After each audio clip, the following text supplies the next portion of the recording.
बबीना थाना क्षेत्र के आरा मशीन स्थित गांधी पार्क के पास एक मिथुन नाम के लड़के का परिवार रहे, जिसमें उनकी माँ, 3 बहन और एक छोटा भाई रहे उनके परिवार में। ये मिथुन नाम का लड़का अक्सर अपनी बुआ के घर इसका बहुत ज़्यादा आना जाना सा था, जिससे जो इसकी बुआ की लड़की थी वो इसे पसंद आ गई और ये एक दूसरे को बहुत ज़्यादा पसंद करने लगी। पसंद करते करते इनकी दोस्ती प्यार में बदल गई और इनके बीच चल गया अफेयर। इस बात का ना तो लड़की के घर वालों को कुछ भी पता था और ना लड़के के घर वालों को कुछ भी पता था। एक दिन दोनों के दोनों घर से भाग जा। घर से भागने के बाद लड़की के घर वाले भी और लड़के के घर वाले भी पुलिस में इन्फॉर्म कर दे। पुलिस इनकी तलाश कर ले, जिसमें इनके घर वाले इन्हें समझा बुझा के अब अपने घर ले आवे। लड़की वाले अपनी लड़की को और लड़के वाले अपने लड़के को समझा बुझा के अपने घर ले आवे कि दोनों मामा फूफी के हों, इसलिए तुम्हारी शादी ना हो सकती, ऐसे काम ना करो जिसमें हमारे समाज में बदनामी हो गए। लेकिन ये मानने वालों में तो नहीं थे। घर वालों ने तो सोची अखनों को चल मान जाके थोड़े बहुत दिन में, लेकिन ये मानने वालों में तो नहीं थे। कुछ दिन बीते, इनकी चोरी छिपे बात होती रही। ये दोबारा से फिर भाग गई। फिर दोबारा से पुलिस ने इनकी तलाश कर ली और इस बार उन्हें काफ़ी अच्छी तरीके से पुलिस वालों के जरिए भी और अपना आप भी अच्छी तरह धमकाया सटकाया गया और इन पे फ़ोन भी छीन लिए गए ताकि इनकी आपस में बात ना हो, ये एक दूसरे से ना मिल पावे। अगर इनकी बात नहीं होगी तो ये कुछ दिन बाद एक दूसरे को भूल जाएंगे और ये मामला यहीं शांत हो जाएगा। घर वालों का यूँ मानना था। घर वालों ने फ़ोन खोस लिया, लेकिन जैसे तैसे करके कुछ दिन बाद इन्होंने दोनों ने फ़ोन ले लिया और इनकी बात फिर कहते चलन लगी। अब इनके प्रेम में एक नई कहानी की शुरुआत होती है यहीं से ही। जो मिथुन का परिवार था, मिथुन की छोटी बहन की शादी तय कर दे और घर में शादी की तैयारियां चलती रहे। इधर मिथुन अपनी बुआ की लड़की पुखन के साथ उसका अफेयर चलता ही रहे। शादी की तैयारियां जोरों शोरों से होती रहे। इधर मिथुन फिर तीसरी बार उस पुखन को अपनी बुआ की लड़की को लेके घर से भाग जा और भाग के लव मैरिज कर ले किसी मंदिर में।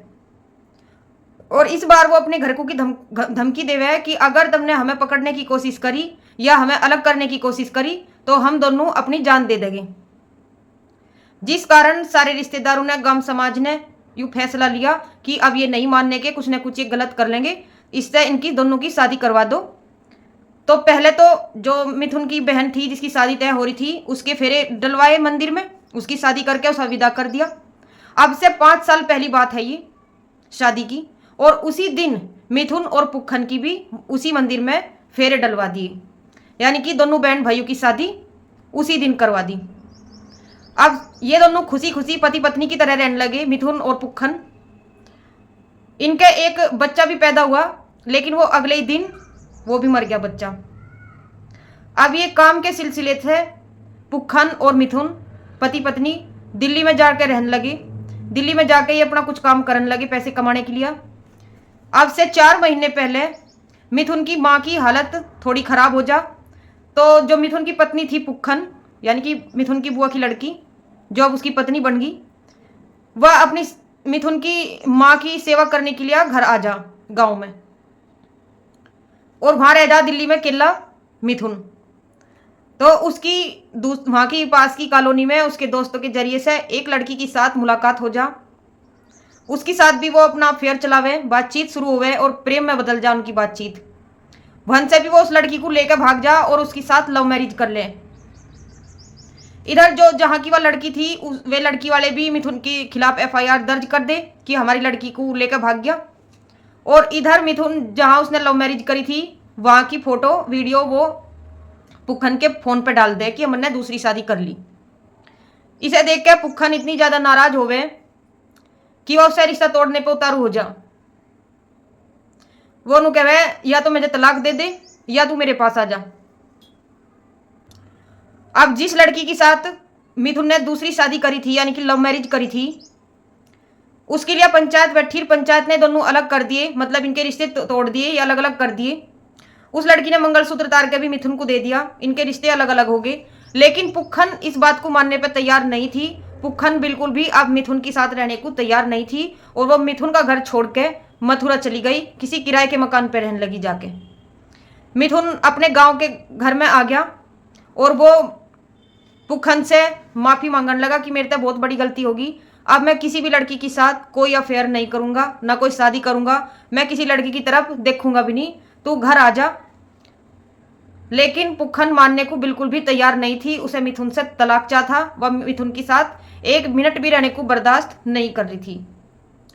तो मिथुन ने जैसे तैसे उसकी जानकारी ली कि मथुरा में कहाँ किराए के मकान पर रह रही पुखन, और वो जानकारी लेकर खोजबीन करके पुखन के मकान पर चला गया जहाँ किराए के मकान पे पुखन रह रही थी। वहाँ चला गया, वहाँ इनकी दोनों की आपस में बातचीत हुई। पुखन के साथ एक रागिनी नाम की लड़की भी रह रही थी। उस रागिनी नाम की लड़की ने भी ना दोनों को समझाया बुझाया, लेकिन इनकी बातचीत इतनी ज़्यादा बिगड़ गई कि हद से ज़्यादा बात इनकी बिगड़ गई।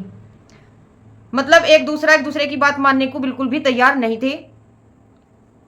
तो मिथुन ने अपना तमंचा निकाला, उसने पुखन पर फायरिंग कर दी जहाँ पुखन की मौके पर ही मौत होगी, और मिथुन ने वहीं अपनी सिर में भी गोली मार ली, वो भी वहीं का वहीं मर गया।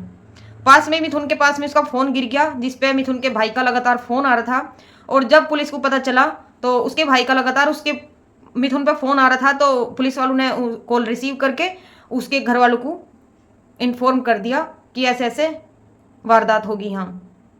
और मिथुन घर से कह के निकला था कि पेट्रोल पंप पे उसके पापा प्राइवेट नौकरी करे, उनको मैं पापा के पास जाऊं, लेकिन वो पापा के पास नहीं गया, वो मथुरा पुखन के पास गया बातचीत करने के लिए, जहां दोनों की अनबन हुई 15-20 मिनट, लड़ाई झगड़ा हुआ, और लड़ाई झगड़े के बाद मिथुन ने तमंचा निकाल के पुखन की जान ले ली और वहीं अपनी जान दे भी दी।